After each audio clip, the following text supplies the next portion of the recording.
ಕಿರಣ ಸುದ್ದಿ ವಾಹಿನಿಗೆ ಸ್ವಾಗತ. ಇದು ನಿಮ್ಮ ವಿಶ್ವಾಸ ಸುದ್ದಿಯ ಪ್ರತೀಕ.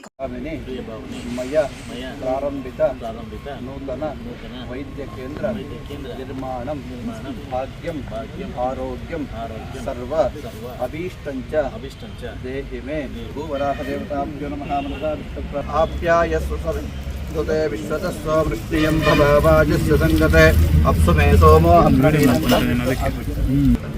ಧ್ರುವಂತೆ ರಾಜಾವರುಣೋ ಧ್ರುವಂತೆ ಬೃಹಸ್ಪತಿಃ ಧ್ರುವಂತ ಇಂದ್ರಶ್ಚಾಗ್ನಿಧಾರಯತಾಂ ಧ್ರುವಂ ಅಯಂ ಮುಹೂರ್ತಃ ಸುಮುಹೂರ್ತೋ ದಿನಗೃಹಂತೋ ಶುಭಮುಹೂರ್ತೋಸ್ತು ದಿನಗೃಹಂತೋ ಶುಭಮುಹೂರ್ತೋಸ್ತು.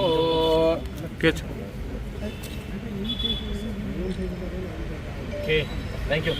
ಬೃಹಸ್ಪತಿಃ ಧ್ರುವಂತ ಇಂದ್ರಶ್ಚಾಗ್ನಿಶ್ಚರ ಸಂಧಾರಯತಾಂ ಧ್ರುವಂ ಅಯಂ ಕ್ಷುಲ್ಯ ಶಂಕುಸ್ಥಾಪನ ಮುಹೂರ್ತಃ ಶುಭಮುಹೂರ್ತೋ ದಿನಗೃಹಂತೋ ಶುಭ. ಮುಳಬಾಗಿಲು ನಗರ ಭಾಗದಲ್ಲಿ ಏನು ನನ್ನ ಯಾವತ್ತು ಇಂಗ್ಲೀಷ್ ಮೆಡಿಸಿನ್ಗೆ ತಲೆಬಾಗ್ತಾ ಇದ್ರು. ಸೊ ಆ ಸಂದರ್ಭದಲ್ಲಿ ಒಂದು ಆಯುರ್ವೇದಿಕ್ ಹಾಸ್ಪಿಟ್ಲ್ ಬೇಕು ಅಂತ ಕೇಳಿದಾಗ ನಮ್ಮಲ್ಲಿ ಚಿಕ್ಕದಾಗಿತ್ತು, ಎಲ್ಲೋ ಒಂದು ಕಡೆ ಚಿಕ್ಕದಾಗಿ ಪ್ರೈವೇಟ್ ಇಟ್ಕೊಂಡಿದ್ರು.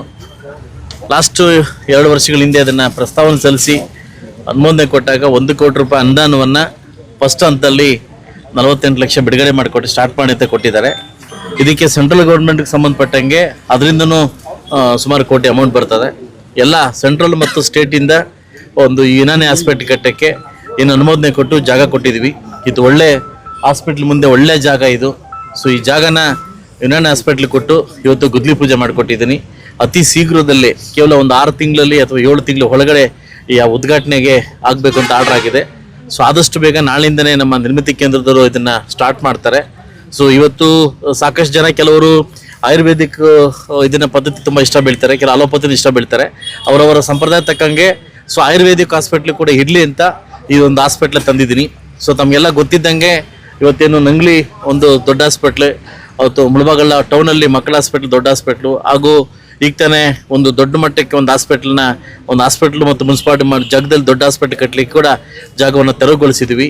ಹಾಗೂ ತಾಯ್ಲೂರಲ್ಲಿ ಕೂಡ 100 ಬೆಡ್ ಹಾಸ್ಪಿಟ್ಲಿಗೆ ಜಾಗವನ್ನು ಕೊಟ್ಟಿದ್ವಿ. ಅದನ್ನು ಈ ಒಂದು ಅನುಮೋದನೆ ಕೊಟ್ಟಿದ್ದಾರೆ.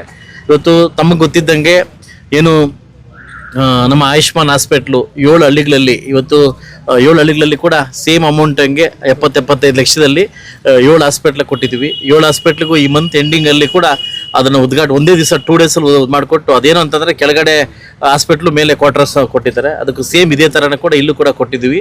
ಸೊ ಹಳ್ಳಿ ಭಾಗಕ್ಕೆ ಏನು 7 ಹಾಸ್ಪಿಟ್ಲ್ ಕೊಟ್ಟಿದ್ದು, ಟೌನಿಗೆ ಕೂಡ ಯುನಾನಿ ಹಾಸ್ಪಿಟ್ಲ್ ಕೊಟ್ಟಿದ್ದೀನಿ.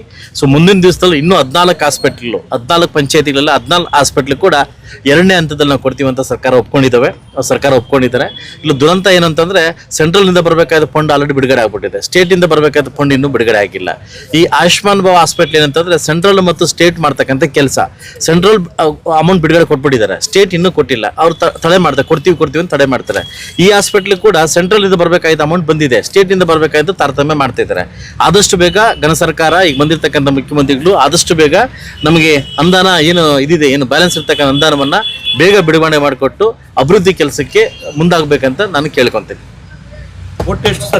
ಇದು 1 ಕೋಟಿ, ಇದು ಈಗ 1 ಕೋಟಿ. ಅದು ಮೊದಲ ಹಂತದಲ್ಲಿ. 2ನೇ ಹಂತಕ್ಕೆ ಇನ್ನೊಂದು 1.5 ಕೋಟಿ ಕೊಡ್ತಾರೆ. ಹಂತವಾಗಿ ಇದು ಕೊಡ್ತಾ ಇರ್ತಾರೆ. ಅವ್ರು ಹೇಳಿದ್ದಾರೆ ಟೈಮ್ ಬಿಂಗ್ 7 ಮಂತ್ಸ್ ಕೊಟ್ಟಿದ್ದಾರೆ. ನಾವು 6 ಮಂತಲ್ಲಿ ಕಂಪ್ಲೀಟ್ ಮಾಡ್ಕೊಡ್ತೀನಿ. 6 ಮಂತಲ್ಲಿ ಕಂಪ್ಲೀಟ್ ಮಾಡ್ಕೊಡ್ತೀನಿ. ಹೌದು. ಅಲ್ಲ, ಹಂತಗಳಲ್ಲಿ ಅದನ್ನ ಹಂತವಾಗಿ ಬಿಡುಗಡೆ ಮಾಡ್ತಾರೆ. ಇದು ಸೆಂಟ್ರಲ್ ಗೌರ್ಮೆಂಟ್ ಫಂಡ್ ಹಂಗೆ ಅಂತ ಒಂದೇ ಸರಿ ಮಾಡಲ್ಲ, ಹಂತವಾಗಿ ಮಾಡ್ಕೊಡ್ತಾರೆ. ವರ್ಕ್ ಮಾಡಿ ರಿಲೀಸ್ ಮಾಡ್ಕೊಡ್ತಾರೆ. ಸೊ ಅದರಿಂದ ಒಳ್ಳೆ ಹಾಸ್ಪಿಟ್ಲ್ ಇದು, ನಗರ ಮಧ್ಯದಲ್ಲಿ ಒಳ್ಳೆ ಹಾಸ್ಪಿಟ್ಲು. ಕೆಲವರು ಆಯುರ್ವೇದಿಕ್ ತಗೊಂತಾರೆ, ಕೆಲವರು ಅಲೋಪತಿ ತಗೊಂತಾರೆ. ಯಾರು ಇಷ್ಟ ಆಗುತ್ತೋ ಅದನ್ನ ತಗೊಳ್ಳಿ ಅಂತ ಒಂದು ಹಾಸ್ಪಿಟ್ಲು ಸುಂದರವಾಗಿ ಸ್ವಚ್ಛವಾಗಿ ಒಂದು ಹಾಸ್ಪಿಟ್ಲ್ ಕಟ್ಕೊಡ್ತೀವಿ. ಆಗ್ಬೋದಾ?